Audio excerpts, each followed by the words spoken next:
Hi all, welcome. So glad to have everybody. I think I've met most of you. I'm Felicia Rubenstein, the owner of HAYVN.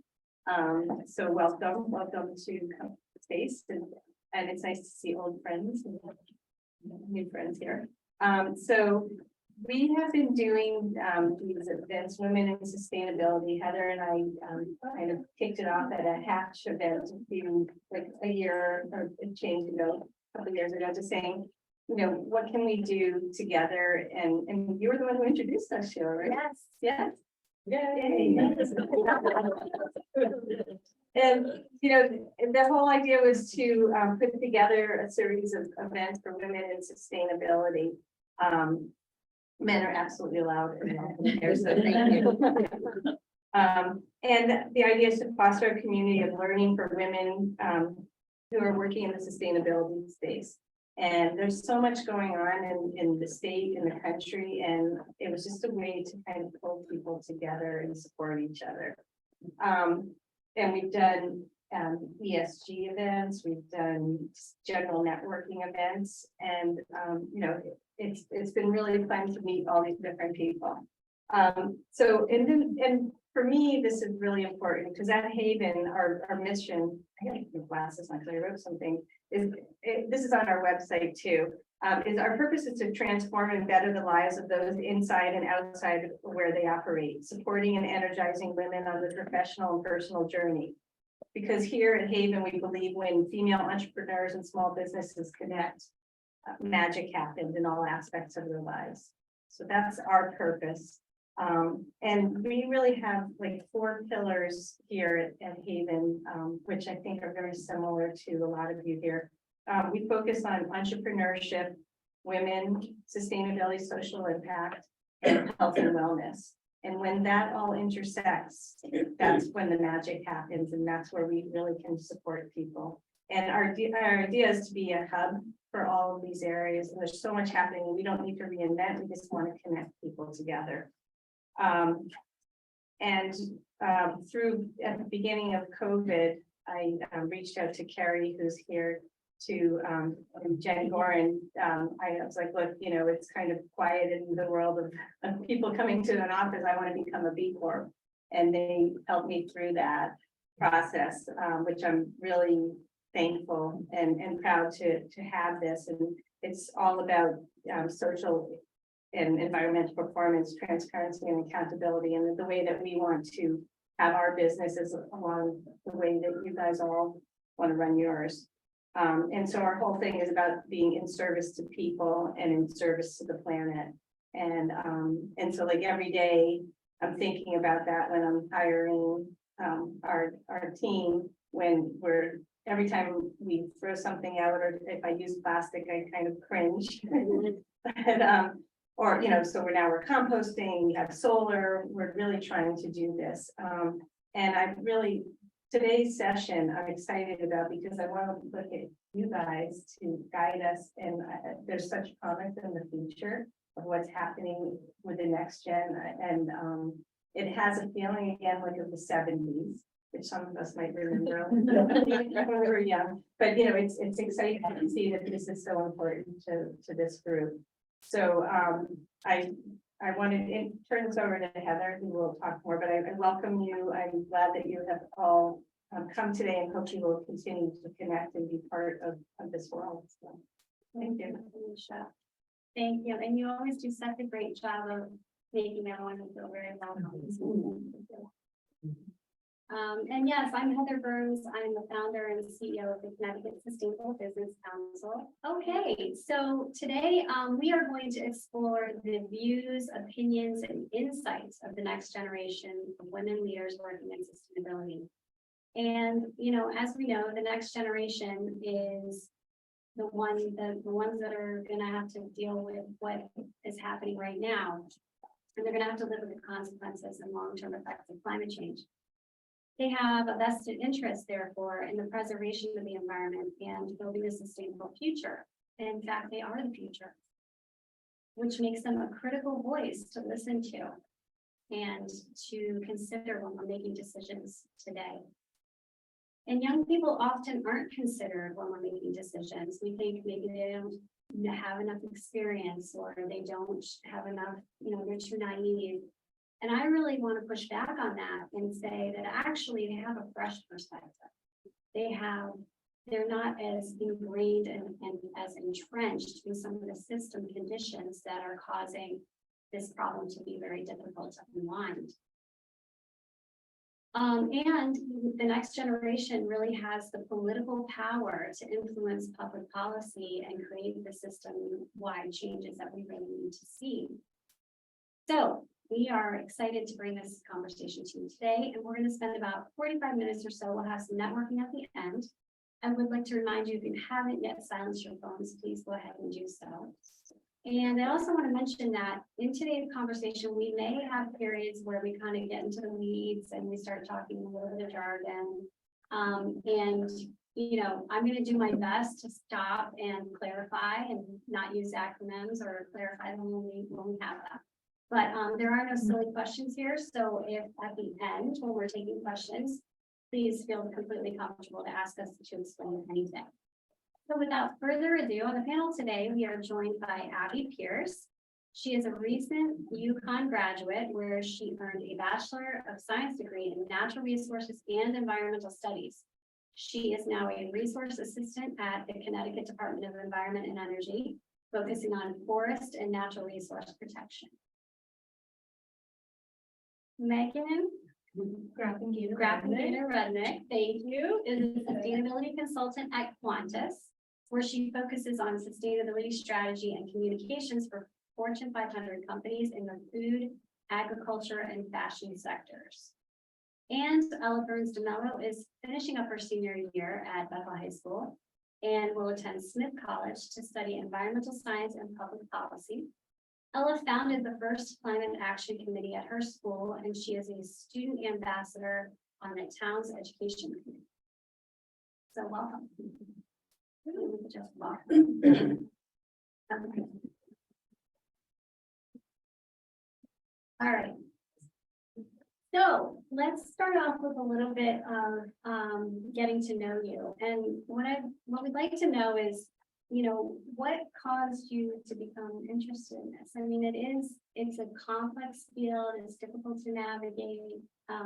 It's not even that mainstream yet. So it's kind of something that it's becoming more mainstream, right? But it's still new. So I'm curious, what got you interested? Was there an aha moment or was it more of a gradual progression? So mine was more of like a moment. Growing up, I always cared about the environment, just the way I was raised. I was raised to make sure you turn the water off and brush your teeth and all that stuff. So I cared. But mine was a moment. It was my very first day of high school, my very first class, very first period.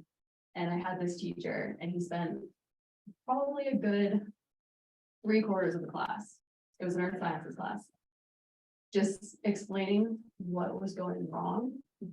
And he was very crude about it and pretty much just told us the world was on fire and everything's going down the drain. That terrified me as like a little 13-year-old. But at the same time, something clicked, and I felt this deep personal responsibility to do something about it. And ever since then, I set my sights there, and I was like, that's what I'm going to dedicate my life to, making the world a better place so that we all have an environment to enjoy. Love a moment. I did not really have a moment. So I studied international relations in undergrad, which is not this, and was working at a creative agency in New York, doing marketing, content, creative, whatever it was. And I just decided that I really wanted some meaning, I wanted purpose, and I didn't really know where that was coming from at the time. And I was also volunteering for an Oceana organization called Sailors for the Sea, because I am a sailor. So Sailors for the Sea focuses on ocean health and conservation.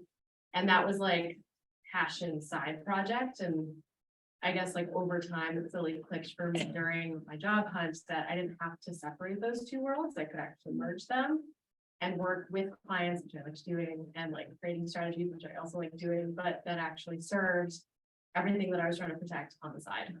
So I only merged that into the job hunted at the time and ended up at Quantis where I am now. And it's full send, everything, 100% of your time dedicated to this one topic, and I love it. For me, well, there's my mom, so it's kind of been in my life forever, no matter what I liked it or not. Which good thing I do, because I do. So I kind of felt like there's really nothing else I could do because it's just been so prevalent and such a part of my life. And I've watched my mom, I've watched her work so hard, for my future. So I feel like it's just kind of my responsibility. But on the other hand, I had a similar experience to Abby. I will always remember in my 6th grade or 5th grade science class, I had my teacher, Mr. Mo. He told us that in 2023 that we were like my 5th grade mind thought that he said that we were going to be underwater because of climate change. So I was like, what the heck is going on? And I was a little scared, but I think that kind of, it's always stuck with me. And then we never really talked about it again. And there's still of water. So I think that it's just always been in the back of my head. So yeah, thank you. So as we know, this is a really big, complex problem, and the implications are very far-reaching. Implications for our environment, obviously, but also our economy, our society, and our health. So when we look at the problem, sort of like from your perspective, and whoever feels compelled to go first or answer first is good, and you don't all have to answer every question, by the way. But from where you stand, what types of big systems change do you see as necessary? Like, do you see any particular linchpin or inflection point or one place where if we were to correct that piece of the system issue, we would start to move in the right direction? I can keep on. So I think that no, I mean, yes, but no. So everything is kind of a chain reaction, and I think, as Heather said before, that I was in the Bethel Board of Education and Selective Planning. So we go over the curriculum and all that kind of stuff, and they want to have all these different changes and all these reforms to the public education system, but they're restricted by the state laws and state regulations. And there's all these things that are blocking them, and they have to try to move around it. Meanwhile, the students at my school have no idea, and they're complaining about how they don't have creativity, and they don't get to do what they want in class, and they want more outside experience. But meanwhile, the Board of Ed is being restricted by the state. So that, I feel like that can relate to kind of what we're talking about. Everything is a chain reaction, and the people don't know what the changers are trying to make, and the government is trying to work with the people. So I think that big step that we have to take to make that big chain reaction and get the ball rolling is the demand of the people. Everything changes based on what we want. We want more. Let's say we are interested in fur, and we start wanting more fur than they put fur in the fashion industry. It's the same way. If we start getting people more involved, then the government officials won't be as afraid to make those big changes because they have the backing of the people, and then people can make more changes than keep going. That's so true. And then going off of what Ella said, when I was first thinking about this question, to me, I feel like we need a baseline understanding, collectively as a humanity, we need a baseline understanding of what's going on, why we should care about it, and hopefully what we can do. So I was thinking about that. I'm like, how do we get this baseline understanding? Because we're not all learning the same things. And I thought, well, what if we did? And from there, I kind of think that it should be, and we just talked about all the hindrances to changing curriculum, but I feel like it needs to be ingrained in curriculum from I'm not saying starting a kindergartner off saying that the world's on fire or anything like that, but get people early to care about the environment. And then, you know, after emotion stays in motion, if it starts early, maybe it'll continue and build, and then you end up with more people like us who care like very deeply about this and then make the changes that we need. But I really think that it starts like young, because I think we both just got stories of us being like young girls, and that's when it started for us. So.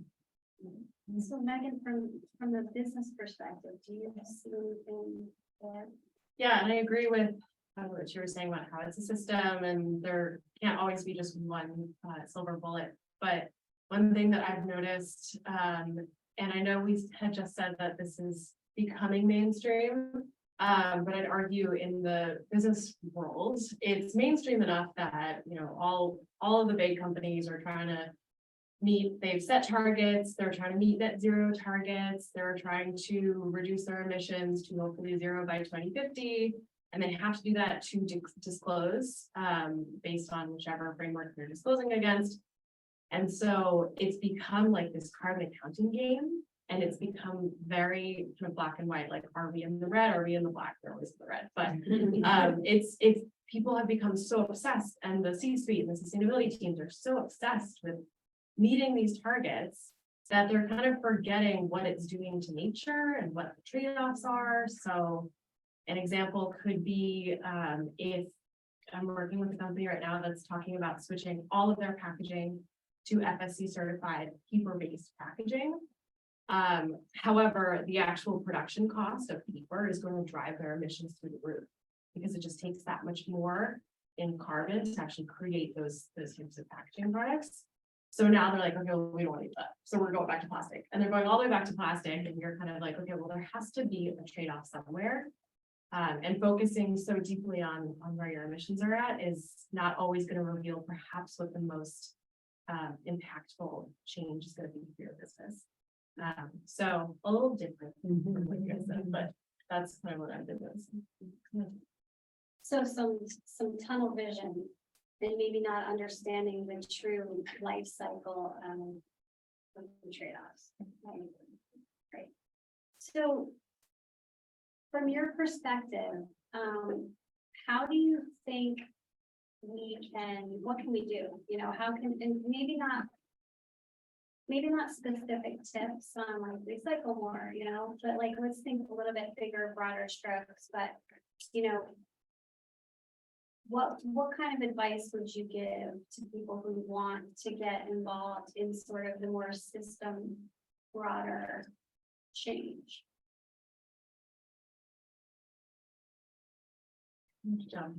Start us off.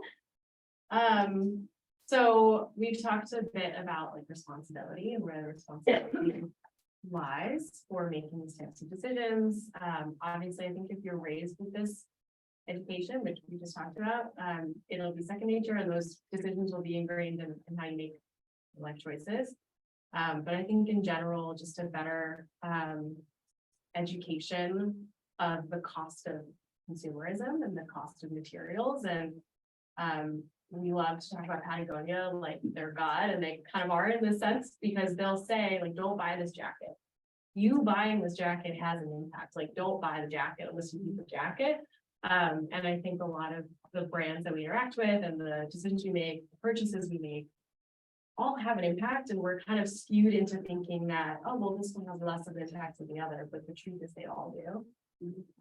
So I think brands have a little bit of responsibility to share that with consumers, and it's so hard because of course you're working towards the bottom line, but at a certain point there has to be kind of an education point of just what impact a brand has sharing that existing. Buy less stuff. Buy less stuff. It's not sexy or fun, but it's just what's going to drive things. We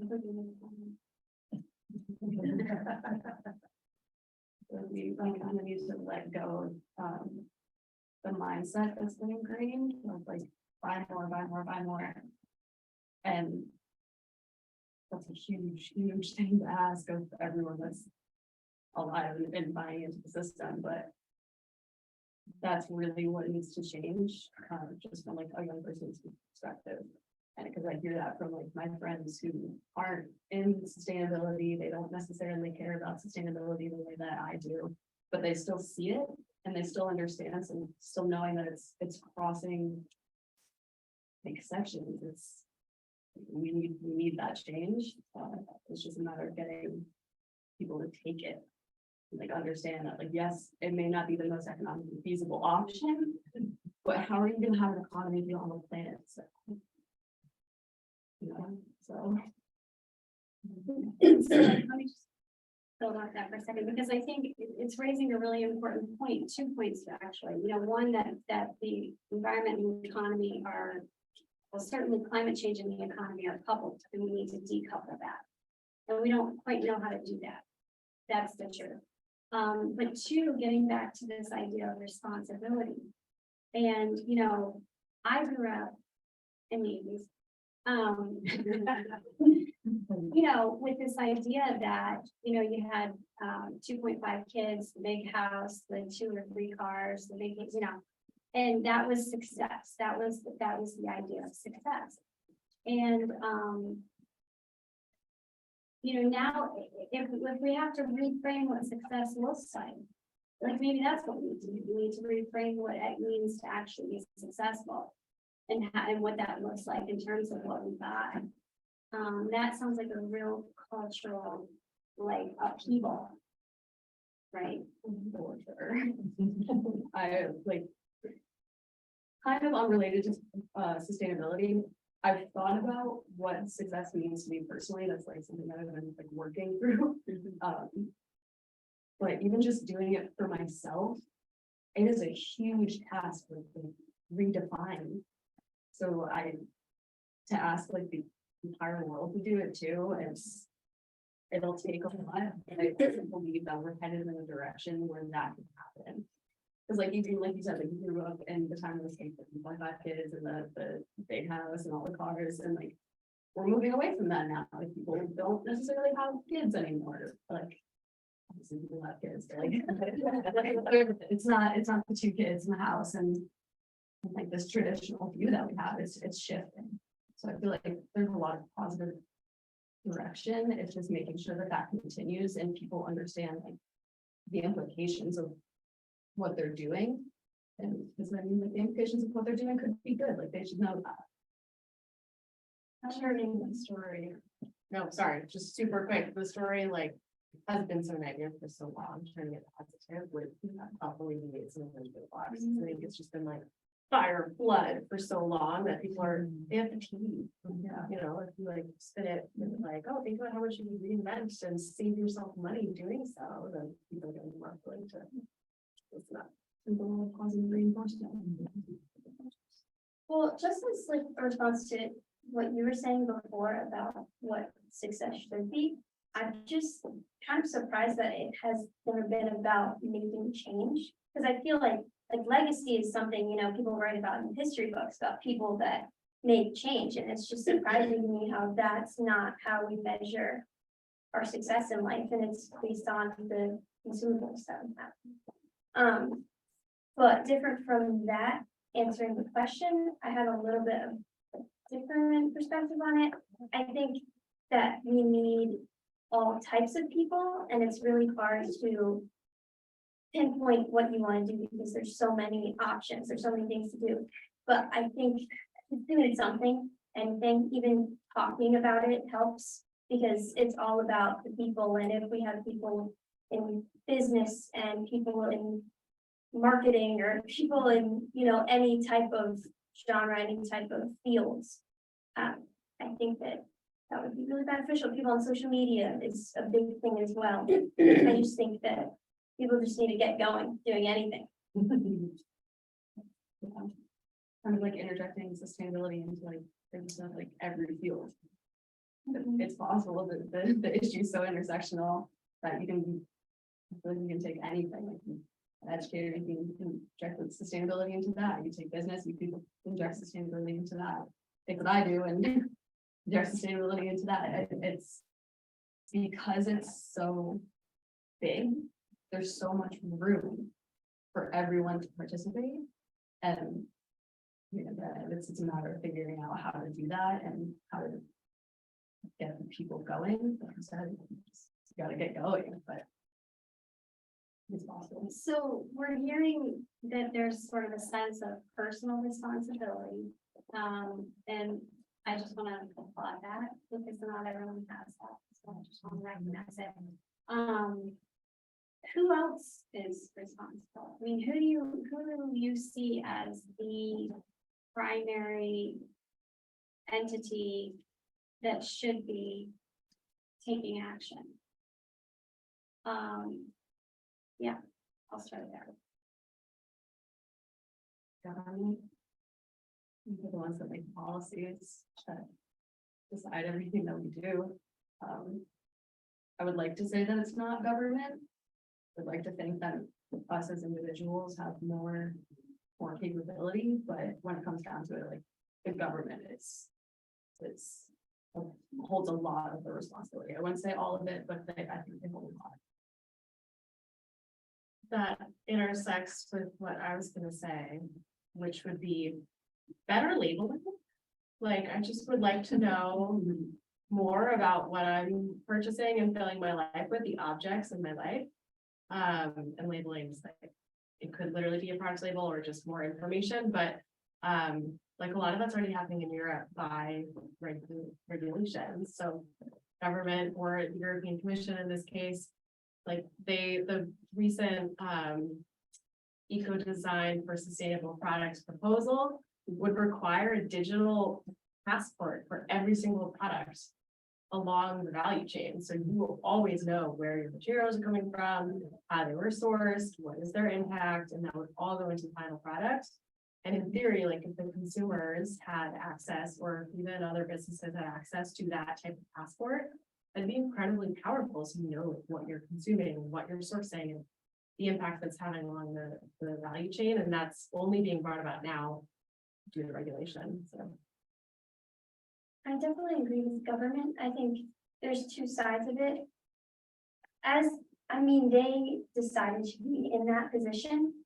So it's kind of their responsibility to be educated in that sense. And I know that there is, as we talked about, the role of the people and how even I'm sure businesses and people going against government officials is terrifying as a government official.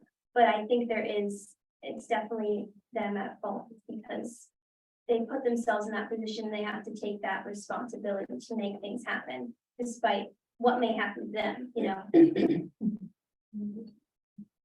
Yeah, and I just want to recognize that, you know, it's a very courageous kind of viewpoint that you each seem to hold about it. Like I don't hear you being resentful. I mean, you may be secretly holding resentment. I would be resentful, honestly.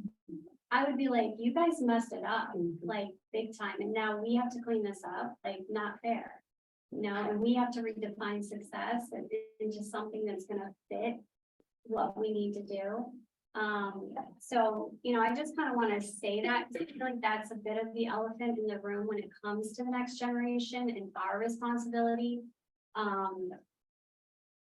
You know, and I think kind of coming to terms with that, for those of us in this generation here, is also a part of what we need to be doing, and the responsibility that we have is kind of owning what our role was. You know, we didn't get here where we are today by taking big leaps. We got here today by the micro decisions that we made, and those added up collectively, right? So I just think, I just want to say that. I also, however, on the flip side, Yes. I'm not resentful. I can't speak for you guys. I don't think resent is like something that people are really thinking about, at least people that I work with every day. This actually gave us jobs. Gave us a career. And we talked about like what would a sustainability consultant be like when everything is perfect and there's equilibrium and we are back where, you know, pre-industrial era balance. And it's like, well, just be consultants. Well, and it's really given us the opportunity to reimagine different problems, right? And reimagine new solutions. And so one of the things I wanted to be curious about is, you know, obviously this is a women in sustainability panel, we're focused on female and female experience and women leadership. And so I'm interested in hearing a little bit about, like, how do you see the intersection between climate change and gender equality? Do you see a connection? I guess is the first piece. And then, you know, do you think there's a way for us to address those issues together?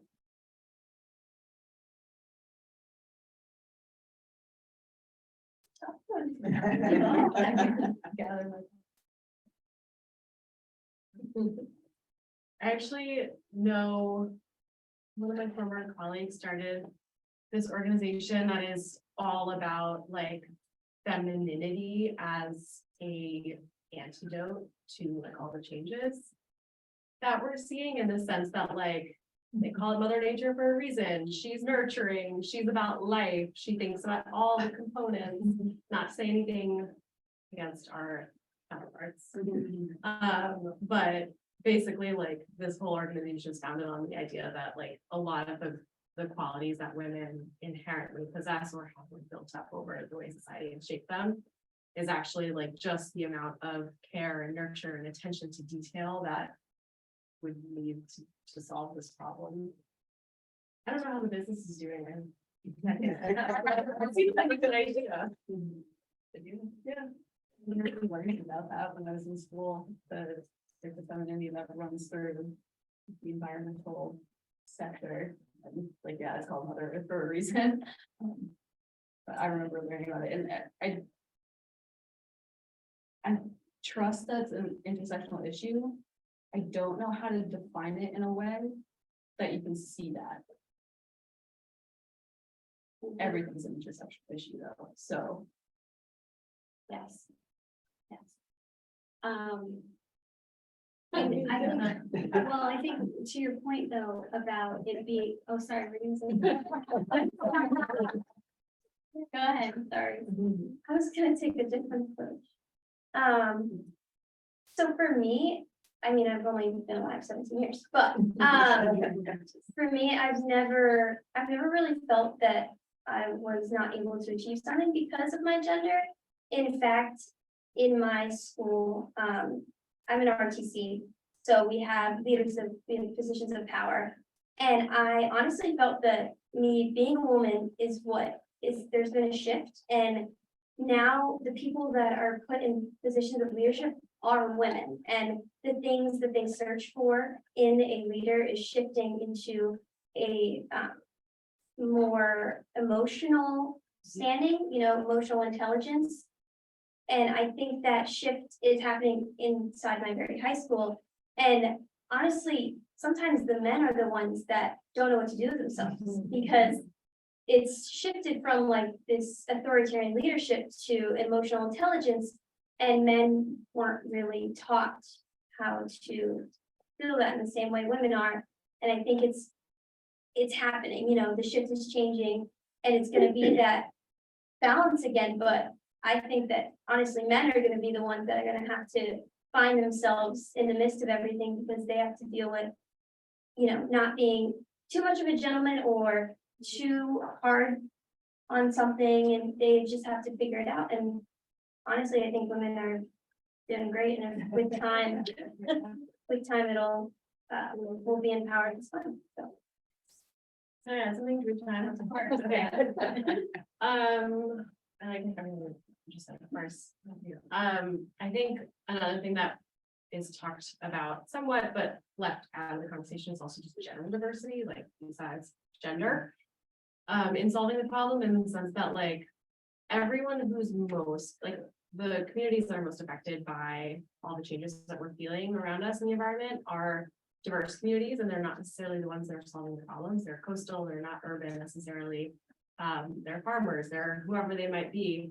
So to solve the problem without them is like, it doesn't make sense, right? It's like incongruous to how you achieve a solution to a problem. So there's like a lot of different things that we've explored trying to do this better. It's when you're calculating a carbon footprint of a product or a company, it's like incorporating the social cost as well, like literally quantifying the cost of the community and the people there and who's being injusticed in the process. And that's something that has like kind of taken hold, but I think a lot of the organizations that are conducting these types of analyses are like, well, why would I need to do that? That's not what I studied. It's not the theory that I learned. So I think that it's about like trying to shift that mindset, like, well, why would you leave that out? We're actually leaving out people that are solving the problem. So there's a little bit of an educational aspect and a mindset shift there for people working on the problem. Yes, and I often refer to this period as like, we're in a period of deconstruction where we really need to be pulling apart things and then reconstructing them. And so that's a really exciting point in history to be in, to your point about new jobs and things like that. And I think it's also an opportunity for us to look at and address some of the other inequalities that exist in the rebuilding.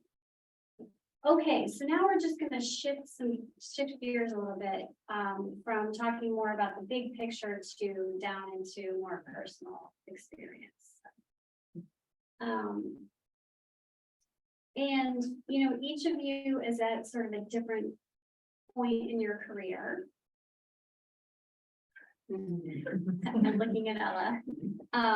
And so tell us a little bit about, you know, either what are, you know, how did you find your way into this? Like, not really like what came first, second, third, right? But more like, what was the approach that you took, or what were some of the things that were required? Like, imagine that people are looking to do what you did and they want to get involved.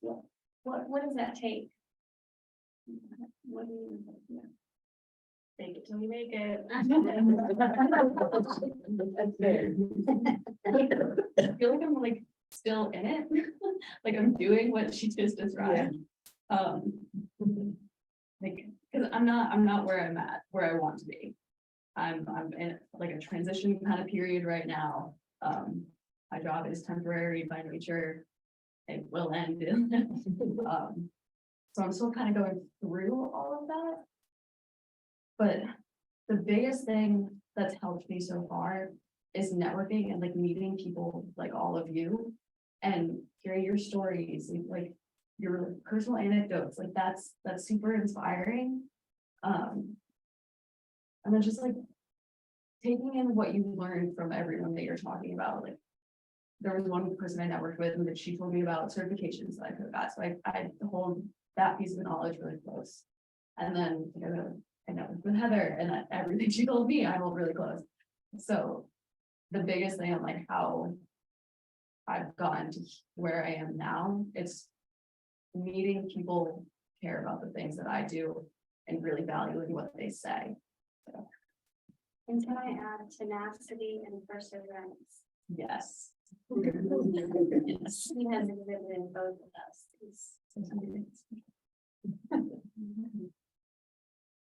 Okay. I haven't started yet, so I don't know. I'm just figuring it out myself. I love the advice. I think I agree with everything you said. Was there something you can, so you're new to, you're going to be new to college and you do work a job. Was there something that you looked for in the choices that you've made in terms, because you are building your stepping stones?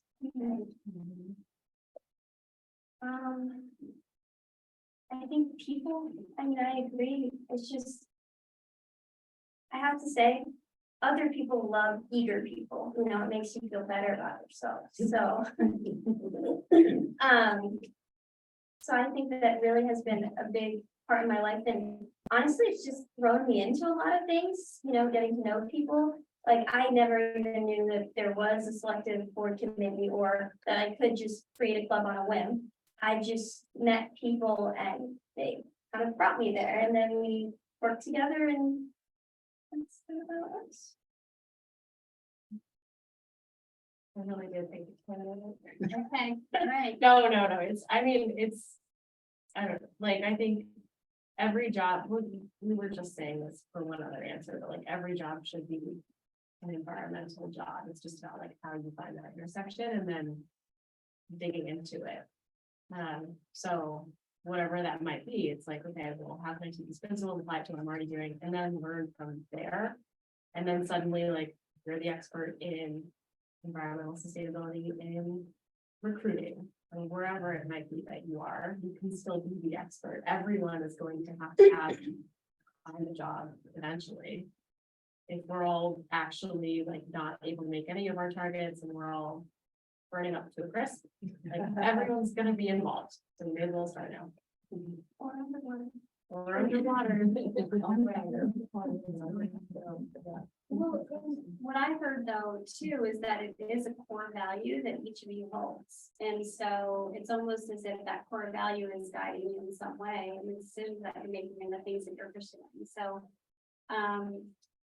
in terms of leadership, you know, what do you think today's young leaders need to create change at the scale that we need? And when answering this question, I want you to think about you know, each of you is a leader, each of you is the next generation leading. So what can the people, like, what do we, as the older generation, need to hear that you guys need? Like, what do you need more of to be more effective?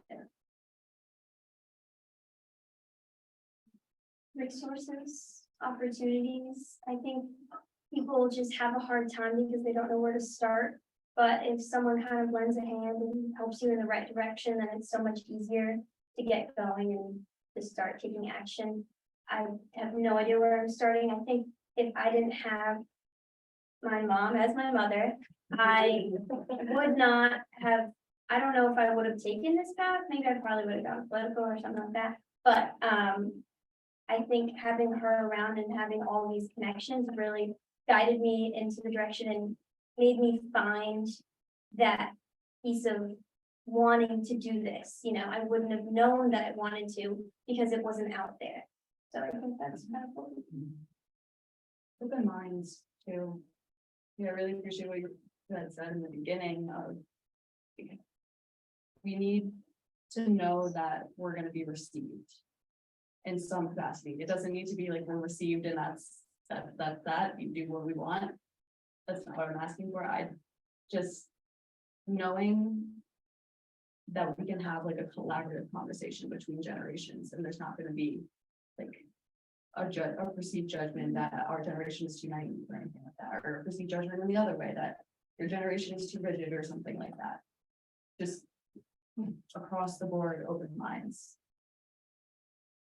I was gonna say the same thing in the sense of like, oh, that's not how it's done, is kind of how we got here a little bit, but like, oh, you're just young, you know, like, we don't do things that way, that's never gonna work, there's no budget for that.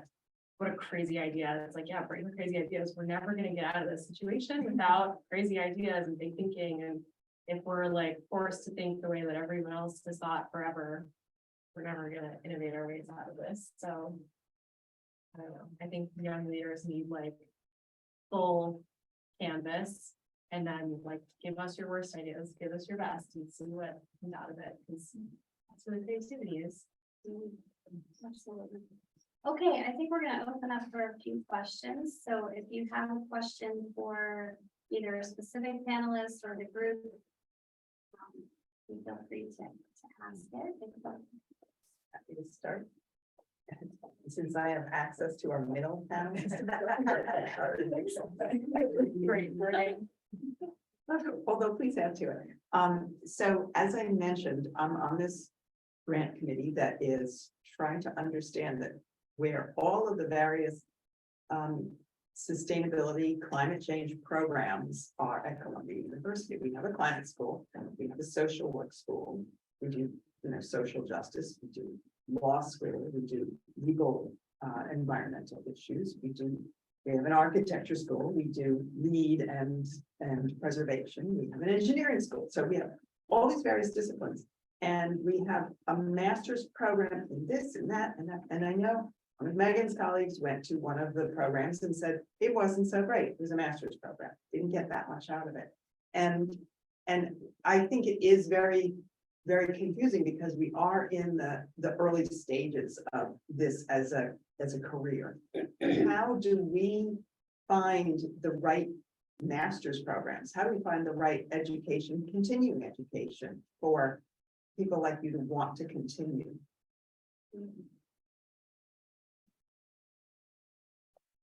I feel like that's hard for me to answer because I do want to continue and I want to get a master's.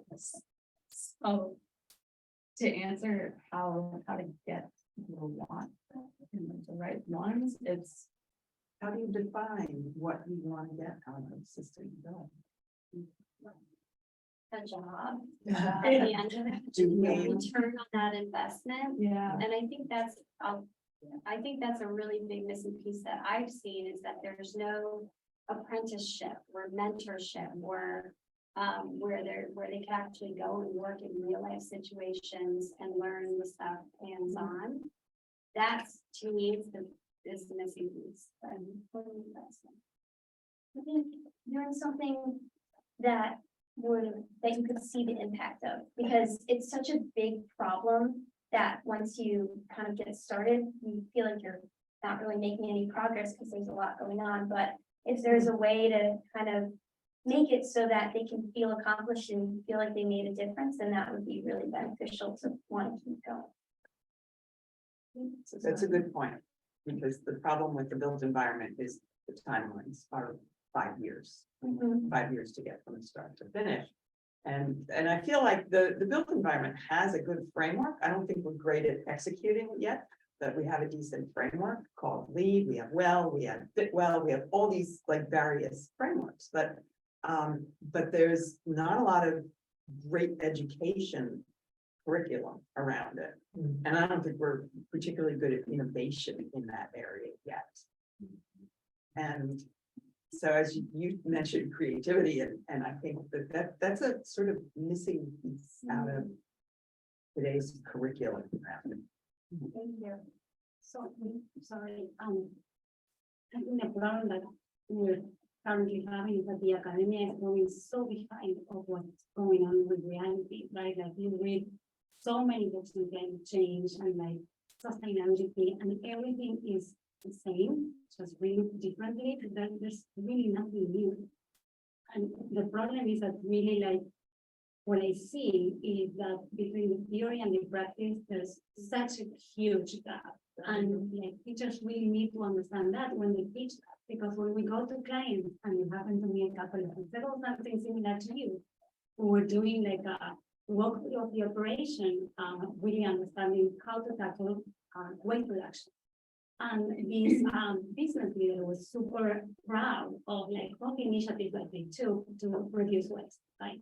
So one of the things that they did, it was a huge cloud with restaurants, etc., is that to have less waste instead of having one big purchase, you know, of vegetables a week. They said like now we have like 1 or 2 deliveries a day. So now we have less waste. And like, okay, like you mentioned, you know, like emissions, you're having trucks coming your way every day, twice a day. So I'm sure this solution for the environment is really worse than the other one. So if you talk to someone who's only specialized on waste, they're going probably to applaud you. But if you have to see the big picture, it is not solving any problem. In fact, it's creating more. So when you go to the academia, again, I think everything is taught very single-minded, because it's very detached from reality. That's my. So, okay. I have a question for, well, whoever wants to answer it. I think thank you so much. You all give us so much hope. I'm wondering, I know that, you know, we're on fire and underwater and it's not a good outlook right now, but obviously you all care. So what are some things you're seeing that are making you optimistic that yes, we can turn things around? Are there specific things you've seen that are like, oh, okay, yeah, we're making a difference. We can make this change. The things that give me hope are like the headlines every once in a while. They're like, so-and-so is like the cleanest water that it's had in the last 40 years. Like those little wins every once in a while, like hearing those and like knowing that they're happening, which yes, there's some responsibility for that to be reported, but those are the things that I hold on to and that give me hope with just like the little wins here and there. I would say, like a really positive experience I recently was a client, a really big food client had convened their first ever sustainability council meeting of their C-suite and, you know, some other key players who like showed up super skeptical. They're like, am I gonna have this message crammed on my throat all day? And they like shoved it the tube like this. I was like terrified of them, but it ended up, I mean, it's so positive. It was like 8 hours. At the end of the day, they were like, can we do this quarterly? I want a quarterly summit of the Sustainability Council. I'm putting this in my budget for next year. I'm sending this out to my entire team right now when I leave today. We have a global meeting next week and this has to be half the agenda. And they just like got so excited about it. And we have to keep that momentum going and actually like make something out of it. But just to see what 8 hours of the difference can make in the people controlling these massive corporations was pretty Yeah, I agree with both of your answers. I think having people that support you and like welcome you with open arms is very supporting. And it really just makes you feel like, okay, I can do this. Like I have support. I won't fall on my butt later and regret this decision. I can.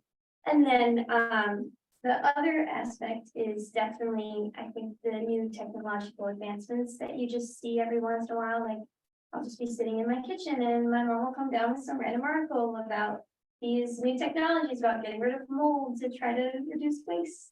And it's just like little things like that, that you can just see people, you know, making change and really trying hard. I think that's really great. Yeah, like another specific one that just came in mind is like seeing the brands that I care about putting in the effort to be more sustainable.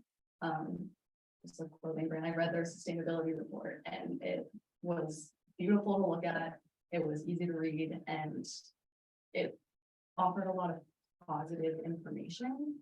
So, I mean, I read sustainability report. I understand that like not a lot of people are going to do that, but seeing brands take the steps and then knowing that like they're the right steps. You can take positive steps.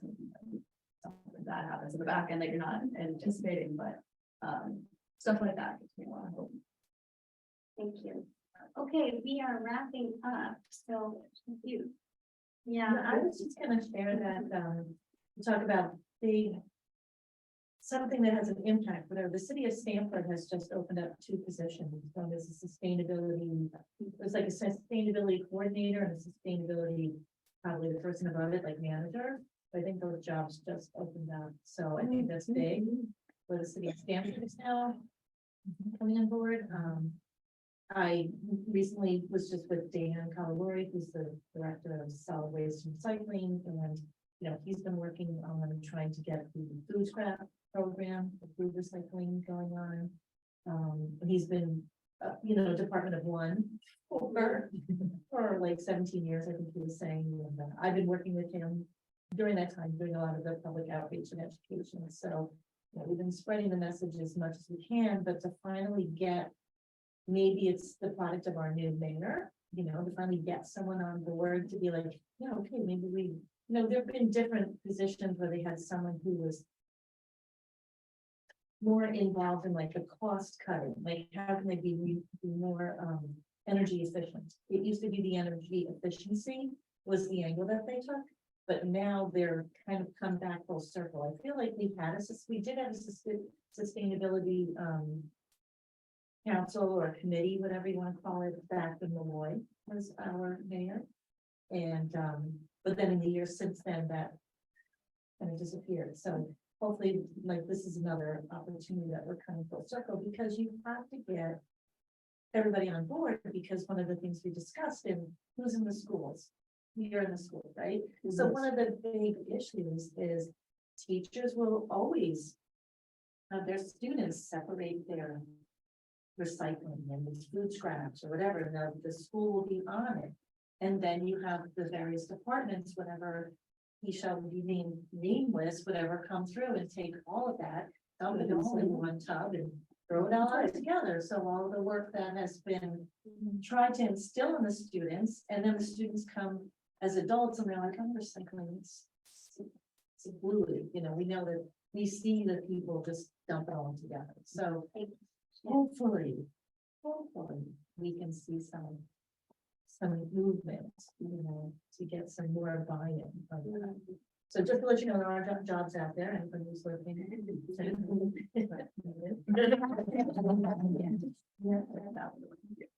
So as we wrap up, I'd like to give you each of you the opportunity just for final words.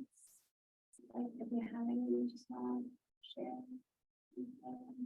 Mine. Super grateful for this opportunity. So thank you for asking me to be part of it. Thank you all of you for coming and listening to us. Really heartwarming to know that you all want to hear what we have to say. So thank you. Yeah. You can go. I was just gonna say thank you for coming and for like supporting younger generations in whatever way makes sense. Obviously, like we're not trying to do it alone, and we can't do it alone. So just appreciate all of your minds and creative minds and seasoned minds and all of your support. And I don't do this too often, but I think it's a really great opportunity, and I'm very glad that I got to attend, and I'm thankful for you guys.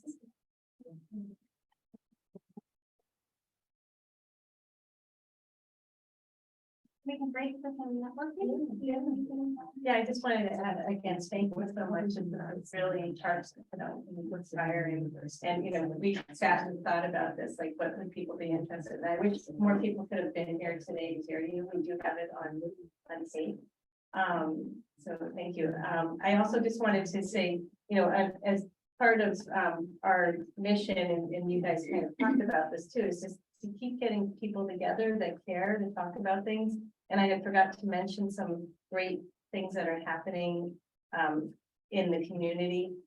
So on May 19th, we have a session. We're doing once a month sessions with the HAYVN group, and it's open to anybody just picking a topic. Lisa Miniter, who's not here today, and Heather and Sam Cherubin have put this together. So on Friday, May 19th, it's eliminating chemicals and empowering water stewardship. And we have Ann Hullett from the Clean Water Fund and Christia Janowski from the Mill River Park Initiative talking about what we can do with water. So anybody's welcome to that. We do tape it too. We have a little owl here. So if you want to, if you're in Hartford and you can't hear, it's not as much fun as being here. On June 16th, we're doing Friday, June 16th from 10 to 11, conscious consumerism. And Selena is putting that together. I don't know if you want to say anything about that. Yes, we're putting together a panel. We're going to have a discussion on food, the conscious consumer, and how do we reach to those conscious consumers as business owners, and as residents of the world, how can we become conscious consumers? Thank you. Yeah, I'm excited for that. And then on June 13th, we are as a B Corp group, which is, I think there's like 33 B corporations in Connecticut now, are having a gathering at Athletic Brewing, which is a non-alcoholic brewing company in Milford. And so anybody can come, anybody who's interested in this area, that we're going to get a tour. It's going to be a happy hour and meet other people in the area that are interested in this community. So you guys are all welcome to it, and it's not alcohol, so I don't know if there's an age. Anyway, we are doing through the Be Local. Once every quarter, there's different events for people around Connecticut, and everybody's welcome to these. We've had Anne Lamont and Patagonia and Dan and a bunch of different people in the industry speak, so that they're great. And you were at the panel last time in Hartford, which was phenomenal. So, so just keep in touch, keep on the mailing list, and keep involved.